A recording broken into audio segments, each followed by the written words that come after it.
नमस्कार दोस्तों। अब हम जो काव्य धारा पढ़ रहे हो लास्ट पढ़ रहे हो वो है अपभ्रंश। अपभ्रंश साहित्य। अपभ्रंश साहित्य। सबसे पहली बात कि अपभ्रंश जो है इसका अर्थ क्या है।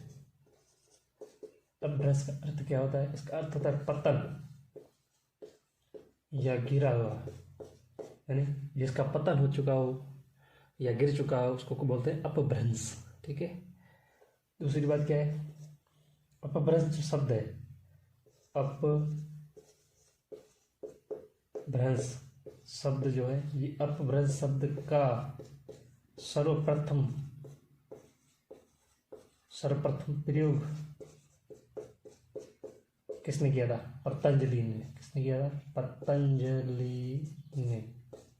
अपभ्रंश का अर्थ क्या होता है? पतन या गिरा हुआ कोई चीज है जिसका पतन हो चुका है उसको आप बोलते हैं अपभ्रंश। और अपभ्रंश शब्द का सबसे पहले जो प्रयोग किया था ना वो किया था आपके पतंजलि जी। ठीक है। ये दूसरी बात। ये तीसरी बात क्या है? अपभ्रंश का बंध कितने होते हैं? अपभ्रंश में बंध के प्रकार, अपभ्रंश में कितने प्रकार के बंध पाए जाते हैं? तीन प्रकार के अपभ्रंश के अंदर बंध पाए जाते। बंध मतलब रचना को बांधने के जो छंद होते हैं वो कितने पाए जाते? तीन। कौन कौन से?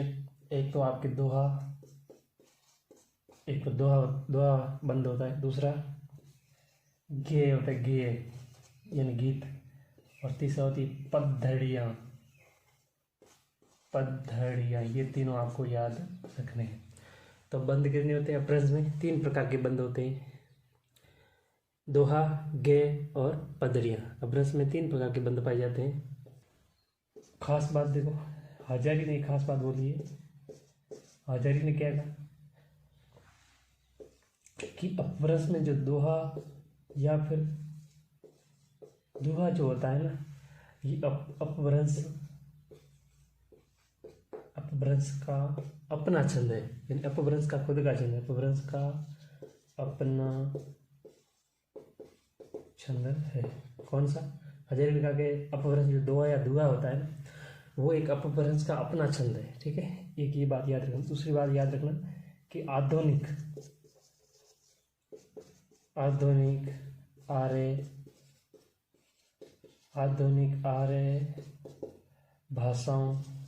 आर्य भाषाओं का विकास, आधुनिक आर्य भाषाओं का विकास किससे माना जाता है? अपभ्रंश। आधुनिक आर्य भाषा का विकास अपभ्रंश से माना जाता है। कवि में प्रमुख कवि में पहला ले रहे हेमचंद्र। कौन सा? हेमचंद्र की कुछ ज़्यादा याद नहीं रखने हैं। सिर्फ दो रचनाएं। एक तो इनकी रचना है अपभ्रंश व्याकरण। अपभ्रंश व्याकरण या इसी को बोलते हैं देसी शब्द संग्रह। देसी शब्द संग्रह, ये एक रचना हेमचंद्र की अपभ्रंश व्याकरण या इसी को देसी शब्द संग्रह कहते हैं। और एक है यहाँ के शब्दानुशासन।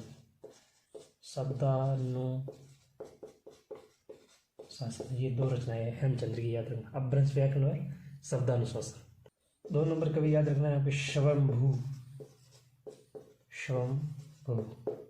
स्वयंभू क्या है? स्वयंभू जो है ये जैन परंपरा का प्रथम कवि माना जाता है। जैन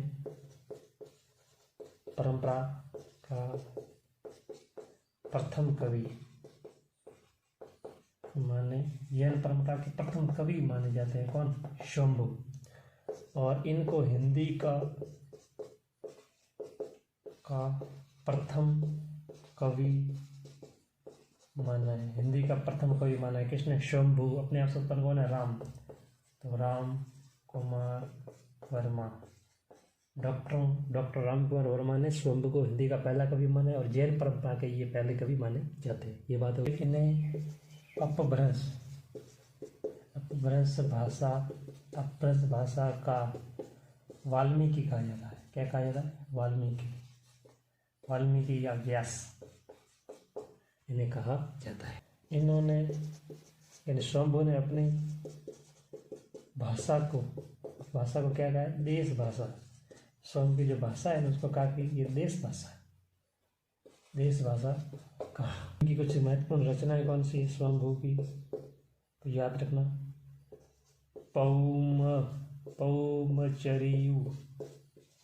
पौमचर्यु, दूसरी है रिठणोमी, पौमचर्यु, रिठणोमी और स्वम, और तीसरी याद रखना स्वम भूछंद। ये है पौम 1, 2 और 3। पौमचर्यु 1 और रिठणोमी और स्वयंभू, ये 3 लिखी गए। अच्छा, परी याद रखना, परी हो जाएगा ना, परी, पर से पौमचर्यु, री से रिठणोमी और स्वयंभू छंद। कविले अब हम पढ़ रहे विद्यापति, बहुत ही मस्त है विद्यापति। 1350 से 1450 ईस्वी के ये है। ये निवास, पहली बात इनकी, ये निवासी कहाँ थे?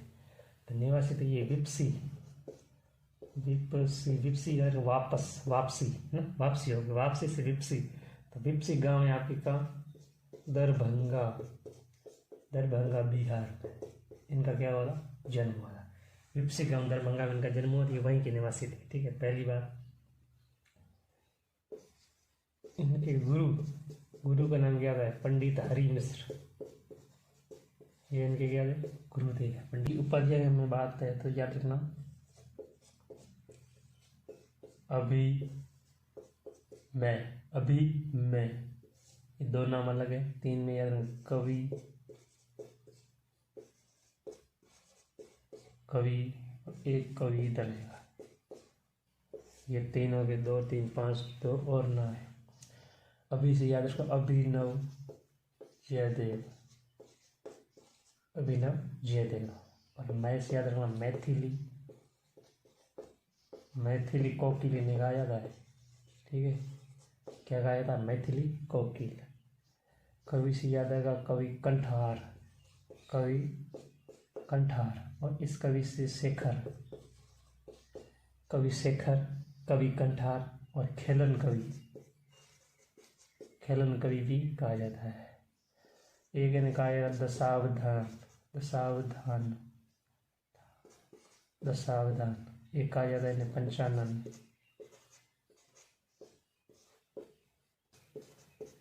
वो उपाधि रही, उपनाम क्या कहा जाता है इनको? जातीय कवि।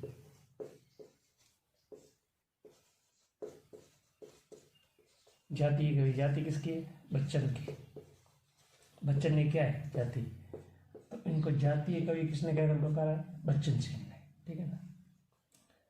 और एक इनका श्रृंगार रस के सिद्ध वाक कवि, श्रृंगार रस के सिद्ध वाक कवि, श्रृंगार रस के सिद्ध वाक किसने कहा? हजारी ने। श्रृंगार रस के शुद्ध वाक कवि, या सारी जाति किसकी? बच्चन की। और श्रृंगार रस का शुद्ध वाक कौन बता सकता है? हजारी बता सकता है। ठीक है। और इनके जो श्रृंगारिक पद है, श्रृंगारिक पदों को नागिन की लहर, इनके श्रृंगारिक जो पद थे ना, उन पदों को नागिन की लहर कहा है। किसने? निराली बात किसने की? निराला ने निराली बात कर दी। क्या कि इनके श्रृंगार के जो पद थे ना, उनको कहा ये तो नागिन की लहर की तरह ऐसे चलती है नागिन, ऐसे इस तरह से कहा कि विद्यापति के जो श्रृंगारिक पद है वो एक नागिन की लहर की तरह। ऐसी निराली बात कौन करेगा? निराला, सूर्यकांत त्रिपाठी निराला। पहली बात ये है कि ये शैव संप्रदाय के, किसके? ये शैव संप्रदाय से संबंधित है, पहली बात। दूसरी बात यह है कि हिंदी में कृष्ण गीति परंपरा की शुरुआत जो की थी ना, हिंदी में कृष्ण गीति परंपरा का प्रवर्तक माना जाता है। प्रवर्तक माना हिंदी में राधा कृष्ण, राधा कृष्ण श्रृंगारिक, राधा कृष्ण श्रृंगारिक काव्य के जन्मदाता है। राधा कृष्ण के बीच में जो श्रृंगारिक काव्य जो लिखा था सबसे पहले उसके जन्म इन्हीं से हुआ माना जाता है। किनसे? विद्यापति ने ही शुरुआत की थी। ये श्रृंगार कवि है, ये कुछ कहते हैं कि ये श्रृंगार कवि है, कुछ कहते हैं नहीं ये तो भक्त कवि है। कौन है? भक्त कवि। कुछ कहते हैं नहीं ये तो रहस्यवादी कवि है, रहस्यवादी कवि बना है। श्रृंगार से क्या याद रखोगे? श्रृंगार में याद रखना शास्त्री, ट्रिक है ना, श्रृंगार में शास्त्री, श्रृंगार, विद्यापति को श्रृंगार कवि मानने वाले शास्त्री शुक्ल सुभद्रा, शास्त्री शुक्ल सुभद्रा राम राम, शास्त्री शुक्ल सुभद्रा राम राम। शास्त्री से याद रखना हर प्रसाद, हर प्रसाद शास्त्री। शुक्ल से तो आचार्य रामचंद्र शुक्ल, सुभद्रा का पूरा नाम है सुभद्रा झा, राम से राम कुमार वर्मा, और इस राम से राम वृक्ष बेनीपुरी, बेनीपुरी। ठीक, ये श्रृंगार कवि मानते हैं। दशा से श्रृंगार से शास्त्री शुक्ल सुभद्रा राम राम। भक्त, भक्त कौन है? भक्त है बाबू, बाबू कौन सा बाबू? बाबू श्याम सुंदर। भक्त है हमारे बाबू श्याम सुंदर हजारी। तो बाबू श्याम सुंदर दास है ये, हजारी हजारी है ये। और इससे याद रखना ब्रजनंदन सहाय, बाबू ब्रजनंदन सहाय, ये इनका पूरा। इन्होंने इसको भक्त कवि माना। कैसे याद किया? भक्त कवि कौन है? भक्त बाबू श्याम सुंदर, भक्त बाबू श्याम सुंदर हजारी, भक्त बाबू श्याम सुंदर हजारी इन्होंने भक्त कवि माना। उन्होंने श्रृंगारी कवि माना। रहस्यवादी कवि कौन मानते हैं? तो रहस्यवादी कवि में याद रखना गिना जाना मना है। रहस्य जो होता है उसको गिना नहीं जाता, तो रहस्य को गिना जाना क्या है? मना। रहस्य को गिना जाना मना है। गिरी से याद रखना गिरियर्स, गिरियर्स इनको रहस्यवादी कवि माना है। ना से याद रखना नागेंद्र नाथ, नागेंद्र नाथ, ये नागेंद्र नहीं, ये नागेंद्र नाथ अलग है। नागेंद्र नाथ इनको रहस्यवादी कवि का है। जना से याद रखना जना है ना, इस जना से याद रखना जनार्दन, जनार्दन ने क्या कहा? रहस्यवादी कवि का है। जनार्दन मिश्र पूरा नाम क्या है? जनार्दन मिश्र। और मना से कुछ नहीं। तिरहुत, तिरहुत के राजा, तिरहुत के राजा शिव सिंह और कीर्ति सिंह,